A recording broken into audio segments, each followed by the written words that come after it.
કેમ છો મારા મિત્રો? સમાચાર સવારમાં આપનું સ્વાગત છે।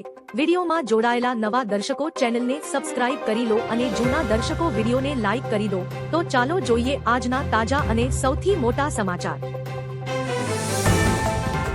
60 કિમીની ઝડપે આવી રહ્યું છે વાવાઝોડું। દક્ષિણ પશ્ચિમ ચોમાસું ઝડપથી આગળ વધી રહ્યું છે। હાલમાં તે ગુજરાતના જામનગર, રાજસ્થાનના અનેક વિસ્તારો, હરિયાણા અને પંજાબમાંથી પસાર થઈ રહ્યું છે। હવામાન વિભાગે 7 જુલાઈ સુધી ગુજરાતમાં અત્યંત ભારે વરસાદની આગાહી કરી છે।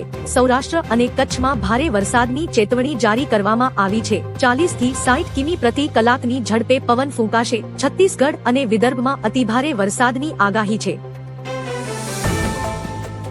રાજ્યમાં ભારે વરસાદની આગાહી। હવામાન નિષ્ણાંત અંબાલાલ પટેલ ભારે વરસાદની આગાહી કરી છે। આગાહી પગલે ભાવનગર, અમરેલી, જૂનાગઢ અને ગીર સોમનાથ જિલ્લામાં ભારેથી અતિભારે વરસાદની આગાહી કરવામાં આવી છે, જ્યારે પોરબંદર, દેવભૂમિ દ્વારકા અને જામનગરમાં 7 જુલાઈ સુધી હળવાથી મધ્યમ વરસાદની શક્યતા વ્યક્ત કરી છે। ઉપરાંત દક્ષિણ ગુજરાતમાં ભારેથી અતિભારે વરસાદ વરસી શકે છે, જેના કારણે નીચાણવાળા વિસ્તારોમાં પાણી ભરાવાની સ્થિતિ સર્જાઈ શકે છે। 22 કલાકમાં 186 તાલુકામાં વરસાદ। રાજ્યમાં મેઘરાજાની તોફાની બેટિંગ જોવા મળી છે। છેલ્લા 22 કલાકમાં કુલ 186 તાલુકાઓમાં વરસાદ નોંધાયો હતો, જેમાં અમરેલીના ખાંભામાં સૌથી વધુ 8 ઇંચ, રાજુલામાં 7 ઇંચ, સાવરકુંડલામાં 4 ઇંચ, જાફરાબાદમાં 3.5 ઇંચ, નવસારીમાં 6.5 ઇંચ, ચીખલીમાં 6 ઇંચ, જલાલપોર અને નવસારી શહેરમાં 5 ઇંચ તથા ખેરગામમાં 2.5 ઇંચ વરસાદ વરસ્યો છે। આ વિસ્તારો ઉપરાંત રાજ્યના અન્ય 175 તાલુકાઓમાં પણ મેઘમહેર યથાવત રહી છે। પીએમ મોદીને મારી નાખવાની ધમકી। વડાપ્રધાન નરેન્દ્ર મોદીના આગામી ઓસ્ટ્રેલિયા પ્રવાસ પહેલા તેમને જાથી મારી નાખવાની ધમકી મળતા સનસનાટી મચી ગઈ હતી। ઓસ્ટ્રેલિયાની ફેડરલ પોલીસ આ મામલે સઘન તપાસ કરી રહી છે। ફેસબુક પર અબુ મુસ્તફા નામના એકાઉન્ટ પરથી ધમકી આપવામાં આવી છે કે કાર્યક્રમ દરમિયાન સ્ટેડિયમની છત બંધ રાખવામાં આવે। પીએમ મોદી આગામી 8 થી 10 જુલાઈ દરમિયાન ઓસ્ટ્રેલિયાના પ્રવાસે જવાના છે। અમરેલીમાં આબ ફાટ્યું। અમરેલીમાં આબ ફાટ્યું હોય તેવી પૂરની ગંભીર સ્થિતિ સર્જાઈ છે। જાફરાબાદના ધારાબંદર ગામમાં પૂરના પાણી ઘૂસતા ધારાસભ્ય હીરા સોલંકી વહીવટી તંત્ર સાથે સ્થળ પર પહોંચી બચાવ કામગીરીમાં જોડાયા હતા। તેમણે પૂરના પ્રવાહમાં ઉતરી ફસાયેલા લોકોને સુરક્ષિત સ્થળે ખસેડી સરકારી શાળામાં આશ્રય અપાવ્યો। તેમણે તરવૈયાઓની યાદી બનાવવા અપીલ કરી છે, તેમજ થોરડી બાયપાસ પાસે પાણી ભરાવાથી રાજુલા સાવરકુંડલા મુખ્ય હાઈવે બંધ કર્યો છે। મારું 20-22 વર્ષ જૂનું સપનું પૂર્ણ થયું છે। વડાપ્રધાન નરેન્દ્ર મોદીએ સાણંદમાં સીજી સેમી પ્લાન્ટના ઉદ્ઘાટન પ્રસંગે જણાવ્યું કે તેમનું 20-22 વર્ષ જૂનું સપનું આજે પૂર્ણ થયું છે। અગાઉ કેન્દ્ર સરકારના સહકારના અભાવે આ યોજના અટકી પડી હતી। જાપાન અને થાઇલેન્ડના સહયોગથી શરૂ થયેલા આ પ્લાન્ટમાં દર વર્ષે 20 કરોડ ચિપ્સનું કોમર્શિયલ ઉત્પાદન થશે। ભવિષ્યમાં વાર્ષિક 500 કરોડ ચિપ્સ બનાવવાનું મોટું લક્ષ્યાંક નિર્ધારિત કરવામાં આવ્યું છે। વરસાદને લઈ જોખમ ભરેલી આગાહી। હવામાન વિભાગની આગાહી અનુસાર દક્ષિણ ગુજરાતમાં મોટું વરસાદી જોખમ છે। નવસારી અને વલસાડમાં અતિભારે વરસાદ, સુરત અને ભરૂચમાં મુશળધાર અને ડાંગ તથા તાપીના પહાડી વિસ્તારોમાં ભારે વરસાદ પડવાની સંભાવના છે। આ જ સિસ્ટમની અસરથી દમણ અને દાદરા નગર હવેલીમાં પણ રેડ એલર્ટ જેવી સ્થિતિ છે। વહીવટી તંત્રે સતર્કતા વધારી દીધી છે। સૌરાષ્ટ્ર અને કચ્છના તમામ જિલ્લાઓમાં આગામી દિવસો ભારે સાબિત થઈ શકે છે। મોરબીના ગોડાઉનમાં ભીષણ આગ લાગતા લાખો ગુણી મગફળી ખાક। મોરબીના રફાળેશ્વર ગામ પાસે આવેલા સિરામિક કારખાના પરિસરમાં સ્થિત નાફેડના મગફળી ગોડાઉનમાં ભીષણ આગ ફાટી નીકળી હતી। આ આગમાં ગોડાઉનમાં સંગ્રહિત અંદાજે 1.5 લાખ ગુણી મગફળીનો કરોડોનો જથ્થો સળગીને ખાખ થઈ ગયો છે। આગની તીવ્રતાના પગલે આકાશમાં દૂર સુધી ધુમાડાના ગોટેગોટા દેખાયા હતા। ફાયર વિભાગ દ્વારા મેજર કોલ જાહેર કરીને આગ ઓલવવાની કામગીરી શરૂ કરાઈ છે। 4 દિવસ અતિભારે વરસાદની આગાહી। ગુજરાતમાં ચોમાસાની ધમાકેદાર ઇનિંગ વચ્ચે હવામાન વિભાગે આગામી 4 દિવસ અતિભારે વરસાદની ભીતિ સાથે આગાહી કરી છે। દક્ષિણ ગુજરાત અને સૌરાષ્ટ્રને મેઘરાજાએ ધમરોળ્યા બાદ ગીર સોમનાથ, અમરેલી, સુરત, નવસારી, વલસાડ, ડાંગ અને તાપી સહિત 7 જિલ્લામાં રેડ એલર્ટ જાહેર કરાયું છે, જ્યારે અન્ય 9 જિલ્લામાં ઓરેન્જ એલર્ટ અપાયું છે। માત્ર 4 કલાકમાં જ 48 તાલુકાઓમાં ભારે વરસાદ ખાબક્યો છે। ચોટીલાના ગ્રામ્ય પંથકમાં વરસાદી માહોલ. ચોટીલા સહિત ઝાલાવાડ પંથકમાં લાંબી રાહ બાદ ચોમાસાએ ધમાકેદાર એન્ટ્રી કરી છે.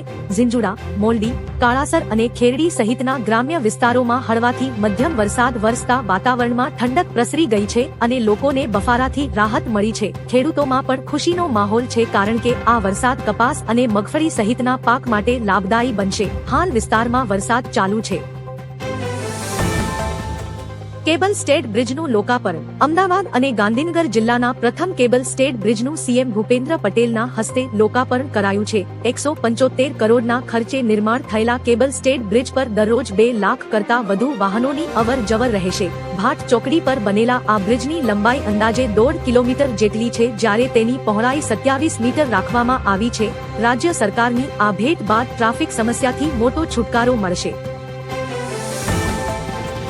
ગિરનારની સીડીઓ પર વહેતું કુદરતી સૌંદર્ય. યાત્રાધામ ગિરનાર પર મેઘરાજાની જોરદાર મેઘમહેર થઈ છે. ભારે મેઘવર્ષાથી ગિરનાર પર્વતના પગથિયા પર ધસમસતું વરસાદી પાણી વહેતા નયનરમ્ય દ્રશ્યો સર્જાયા હતા. વિડીયોમાં તમે જોઈ શકો છો કે વરસાદી પાણી જાણો કુદરતે જળધારા વહાવી હોય તેવું લાગી રહ્યું છે. જણાવીએ કે ગિરનાર પર્વત પર ચોમાસાની ઋતુમાં પ્રકૃતિ ખીલી ઉઠે છે અને આસપાસના જંગલો કે ડુંગરોમાં લીલીછમ ચાદર છવાઈ જાય છે.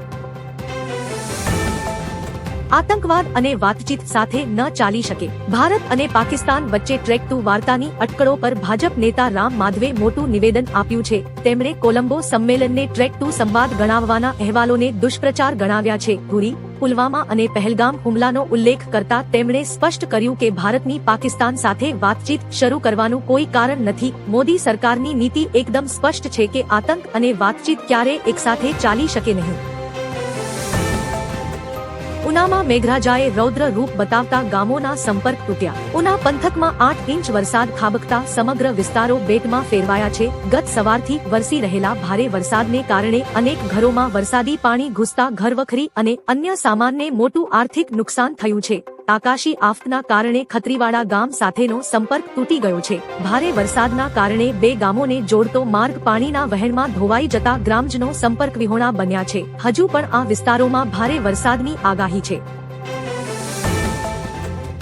જનતાને બચાવવા સરકારે નુકસાન વેઠ્યું. વડાપ્રધાન નરેન્દ્ર મોદીએ રાજસ્થાનના બાલોતરામાં દેશની પ્રથમ ગ્રીનફિલ્ડ રિફાઇનરી રાષ્ટ્રને સમર્પિત કરી હતી. પીએમ મોદીએ જણાવ્યું કે વૈશ્વિક દબાણ અને અફવાઓ વચ્ચે પણ ભારતે 40 દેશોમાંથી ઇંધણ મેળવીને પુરવઠો જાળવી રાખ્યો છે. સરકારે જનતાને બચાવવા આંતરરાષ્ટ્રીય કૂટનીતિક તાકાતનો ઉપયોગ કરીને મોટું નુકસાન જાતે વેઠ્યું છે, પરંતુ દેશ પર આફત આવવા દીધી નથી.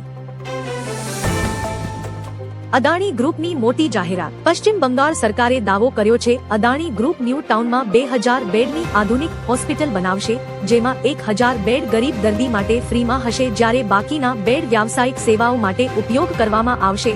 પશ્ચિમ બંગાળના મુખ્યમંત્રી શુભેન્દુ અધિકારીએ કહ્યું કે આ હોસ્પિટલ આધુનિક સારવાર સુવિધાઓથી સજ્જ હશે. જો કે બાંધકામ ક્યારથી શરૂ કરવામાં આવશે તે અંગેની કોઈ સત્તાવાર માહિતી નથી.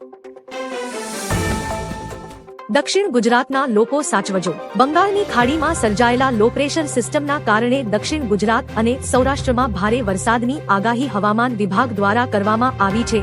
ભાવનગર, અમરેલી, જૂનાગઢ, દીવમાં અત્યંત ભારે વરસાદની શક્યતા રહેશે. ભારે વરસાદના કારણે નીચાણવાળા વિસ્તારોમાં પાણી ભરાવાની સ્થિતિ સર્જાશે. સાથે જ 2 થી 4 ઇંચ સુધીનો સરેરાશ વરસાદ વરસતા ખેડૂતોમાં ચિંતા સાથે રાહતની લાગણી પણ જોવા મળી રહી છે.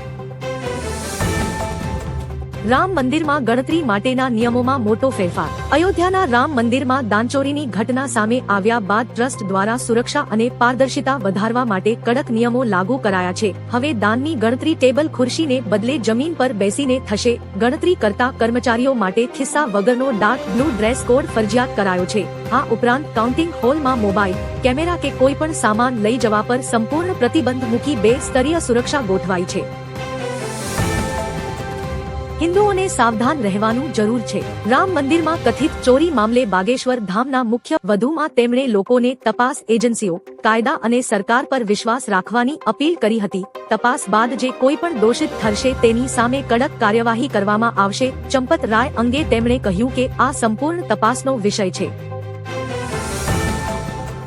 એક હુમલામાં તમામ નેતાઓ ખતમ. એક્સિયોસ સાથેના ફોન ઇન્ટરવ્યુમાં ટ્રમ્પે ઈરાનને લઈને મોટું નિવેદન આપ્યું. તેમને કહ્યું કે અમેરિકા ઈચ્છે તો એક જ હુમલામાં ખામેનીની અંતિમ યાત્રામાં પહોંચેલા તમામ મોટા નેતાઓને ખતમ કરી શકતા હતા, પરંતુ તેમને નથી કર્યું. વધુમાં તેમને દાવો કર્યો કે ઈરાન કરાર માટે સંપૂર્ણપણે તૈયાર છે. અમેરિકા માત્ર સૈન્ય કાર્યવાહી કરવી જ નહીં પણ ઈરાન સાથે પરમાણુ મુદ્દા પર વાતચીતની સંભાવનાને પ્રાથમિકતા જાળવી રાખવાનો છે.